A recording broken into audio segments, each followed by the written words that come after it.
زمان.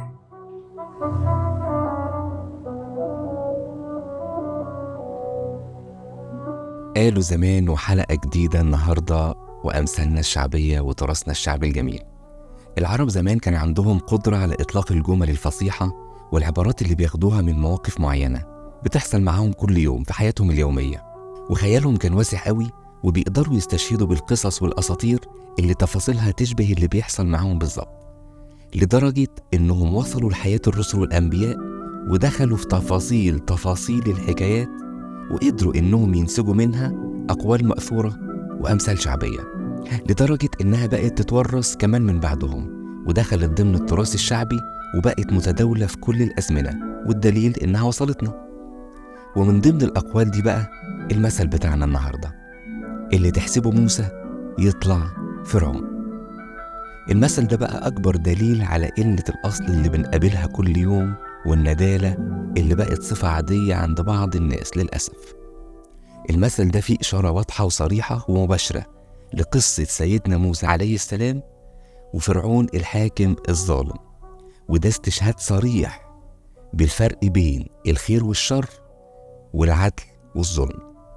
ناس كتير بنقابلهم في حياتنا ظاهرهم غير باطنهم تماما، وبسبب كده بتحصل حالات كتير قوي من النصب. والنصب دلوقتي بقى ما شاء الله اونلاين واوفلاين وعلني ومتخفي وكل حاجه. تلاقي حد بيعمل لك من الحبه قبه ويقول لك مثلا زي بتوع تشغيل الفلوس، نلم فلوس ونشغلها ونكسب وارباح وملايين ونجيب ونشتري ونبيع ونسافر ونتاجر، ويكلمك عن الغنى الفاحش والثراء السريع، وتبقى الحياه وردي وتحس انك طلعت لسابع سما.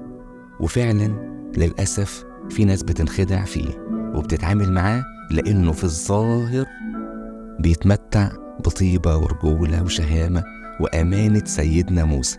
ده المثل بتاعنا اهو في الظاهر. بعد شهر والتاني بيظهر الوجه بقى الحقيقي الغير معلن، وهو الوجه القبيح الظالم الخاين للأمانة اللي ما بيراعيش حق ربنا ولا حقوق الناس. هو ده بقى التشبيه بفرعون الحاكم الظالم. وهكذا بقى في حياتنا اليومية. والنصب على فكرة مش في الفلوس بس، النصب كمان في المشاعر.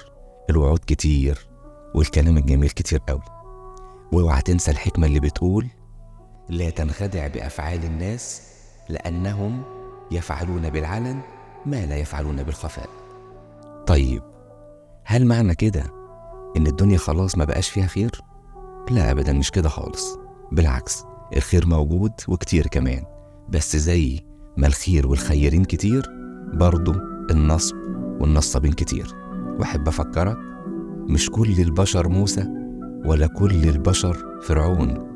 اوعى تكون من بره موسى ودخلك من جوه فرعون. خليك بس نضيف من جوه وربنا دايما هيكون في العون. الخير موجود في قلوبنا والشر وحده هو اللي ملعون. كنت معاكم أحمد عبد العزيز، دمتم في أمان الله.